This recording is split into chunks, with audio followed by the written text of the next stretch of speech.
नमस्कार, मी मंदाकिनी गुरु. मी आपल्या सर्वांचं आवडतं यूट्यूब चॅनल ज्योत इंडियामध्ये तुम्हा सर्वांचं स्वागत करते. श्री स्वामी समर्थ. जय जय स्वामी समर्थ. श्री स्वामी समर्थ. अवधूत चिंतन श्री गुरुदेव दत्त.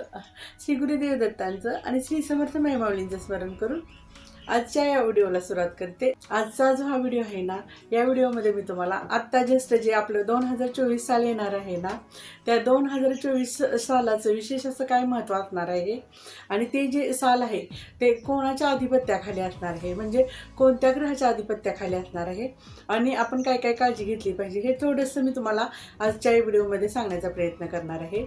2023 हे जे साल आहे ना, हे कसं आता संपत आलेलं आहे ना, मग आता आपल्या सर्वांचाच बाबा स्टडी चालू असणार आहे. पाठीमागं वळून बघितलं तर आपण सर्वजण विचार करत असणार आहे किंवा 2023 हे जे साल आहे ना, ह्या 2023 सालानं आपल्याला काय काय दिलं आणि आपण या सालामध्ये काय काय प्रगती केली किंवा आपली कुठं काही कमतरता राहिली.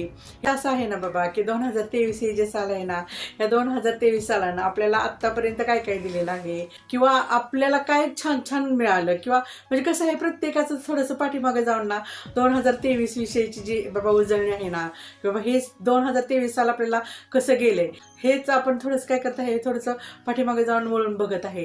त्याचबरोबर प्रत्येकाच्याच मनामध्ये 2024 या सालाविषयी कुतूहल आहे की बाबा हे 2024 साल कसं असणार आहे. हे 2023 हे साल केतू ग्रहाच्या आधिपत्याखाली होतं. कारण बघा 2023ची जी बेरीज होती ना, ती 7 येत होती आणि 7 हा अंक केतूचा असल्यामुळं 2023 साल हे केतू ग्रहाशी निगडीत होतं आणि 2024 विषयी प्रत्येकाच्याच मनामध्ये एक कुतूहल किंवा आतुरता निर्माण झालेली आहे.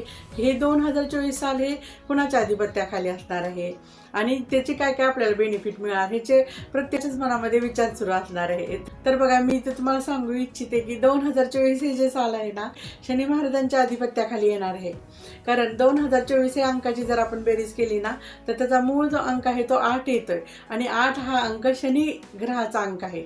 2023 हे वर्ष संपून 2024ची आता सुरुवात होणार आहे ना. कसं होतंय बघा, आपल्या हिंदू धर्म संस्कृतीनुसार गुढीपाडव्याला म्हणजे चैत्र पाडव्याला जरी आपलं वर्ष बदलत असलं ना, तर इंग्रजी महिन्यानुसार किंवा कॅलेंडर जर आपल्याला बदलावं लागत असेल ना, तर कॅलेंडर किंवा आपली दिनदर्शिका जी आहे ना, ती आपल्याला इंग्रजी महिन्यानुसारच बदलावी लागते. म्हणजेच कॅलेंडर आणि दिनदर्शिका जी आहे ना, ती आपल्याला जानेवारीमध्येच बदलायला लागते. जे आपले सरकारी व्यवहार किंवा जी कोणती कामं आहेत किंवा जे अपडेट आहेत ना, ते आपल्याला जानेवारी महिन्यापासूनच गृहीत धरले जाते. चला तर मग 2024 हे वर्ष आपल्यासाठी कसं आहे हे आपण थोडंसं जाणून घेऊया. मी सुरुवातीला सांगितल्याप्रमाणे 2024 हे वर्ष शनी ग्रहाच्या आधिपत्याखाली येणार आहे. बघा, अगोदरपासूनच मकर, कुंभ, मीन या राशीला काय आहे बघा 7.5 चालू आहे. त्यामुळे त्यांच्या मनामध्ये तर खूप भीतीचं वातावरण असणार आहे.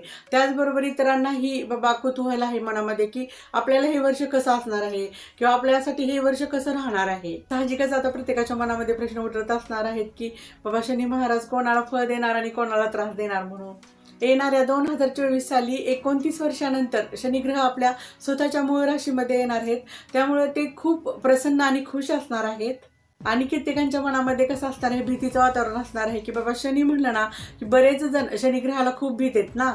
शनी महाराज जे आहेत ना, त्या शनी महाराजांना कर्माचे फल देणारे देवता म्हणून त्यांच्याकडे बघितलं जातं. त्यामुळे प्रत्येकानं जास्तीत जास्त आपल्या कर्मावर आणि कामावरच लक्ष केंद्रित केलं पाहिजे. कित्येकांना असंही वाटत असेल की आमचा भाग्यांक जो आहे ना तो 8 आहे, त्यामुळे शनी महाराज आम्हाला भरभरून देणार. तर एक लक्षात ठेवा, तसं काहीही नाही. शनी महाराज जे आहेत ना किंवा शनिग्रह जो आहे ना, तो न्यायप्रधान ग्रह म्हणून त्यांना ओळखलं जातं.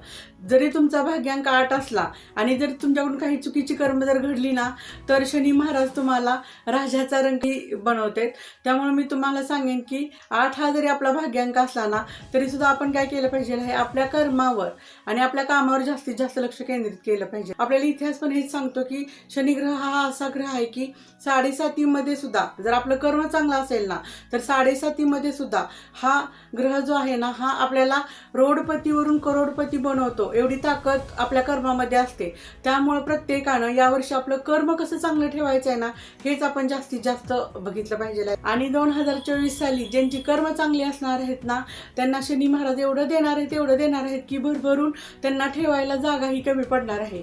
एवढं भरभरून देणार आहेत. फक्त त्या व्यक्तीनं काय केलं पाहिजे आहे की आपली कर्म चांगली ठेवली पाहिजेत.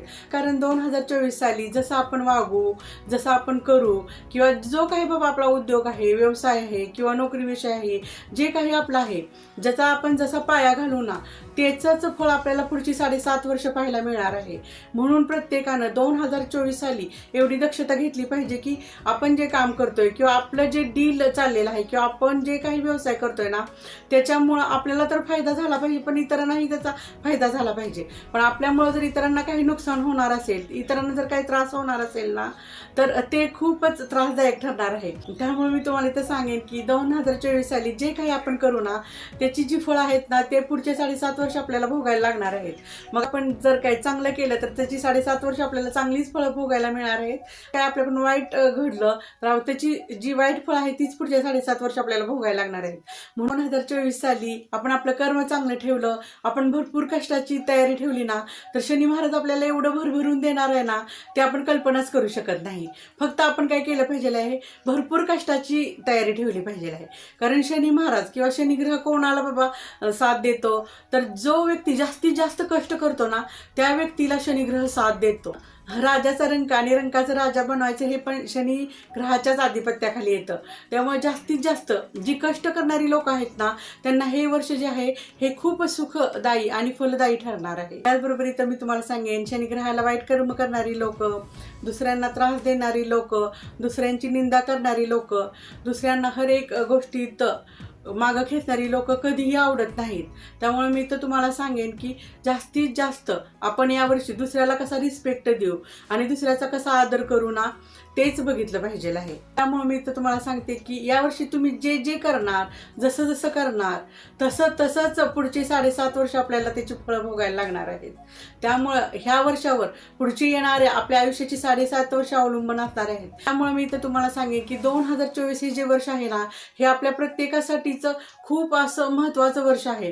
2024 साली जे काही आपल्याला करायचं आहे ते पूर्ण नियोजनबद्ध आणि आखणीबद्धच आपल्याला केलं पाहिजे आहे. ज्याला बाबा 7.5 चालू आहे किंवा ज्याला शनिग्रहाची भीती वाटते, त्यांनी काय करायचं, जास्तीत जास्त शनिग्रहाची उपासना करायची आहे. त्याचबरोबर इथं मी तुम्हाला सांगू इच्छिते की 2024 साली जास्तीत जास्त आपण हनुमान उपासना कशी करू, मारुती उपासना कशी करू ना, ह्याच्यावर पण आपण जास्तीत जास्त भर दिला पाहिजे आहे.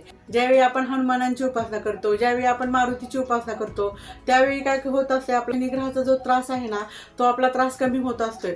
त्यामुळे 2024 साली जास्तीत जास्त आपण मारुतीची उपासना केली पाहिजे, हनुमानांची उपासना केली पाहिजे. शक्य असेल त्यावेळी आपण काय केलं पाहिजे आहे, हनुमान मंदिरामध्ये जाऊन दर्शन घेतलं पाहिजे.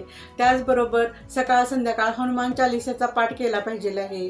ज्यांना 7.5 चालू आहे किंवा ज्यांच्या कामामध्ये सतत अपयश येते, त्यांनी काय केलं पाहिजे आहे, शनिग्रहाची जी नीलम रत्नाची अंगठी आहे ना, त्या अंगठीही तुम्ही परिधान करू शकताय. पण काय करायचं आहे, पूर्ण तज्ज्ञांच्या सल्ल्यानंच ती अंगठी आपल्याला परिधान करायची आहे. ज्यांना जास्तीत जास्त त्रास होतोय ना, त्यांनी काय केलं पाहिजे आहे, 2024 साली नीलम रत्नाची अंगठी जरी घातली ना, तरी त्याचा प्रभाव खूप असा छान आपल्याला पाहायला मिळणार आहे.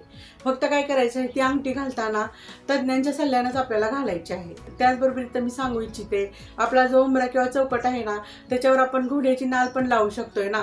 त्याच्यामुळं पण काय होतंय, हा शनिग्रहाचा जो त्रास आहे ना किंवा प्रभाव आहे ना, तो कमी होत असतोय. शनिग्रहाला जर आपल्याला प्रसन्न करून घ्यायचं असेल ना, तर यावर्षी मी तुम्हाला सांगेन की जास्तीत जास्त आपल्याला काय करायचं आहे, यावर्षी काळ्या वस्तूंचं दान पण द्यायचं आहे.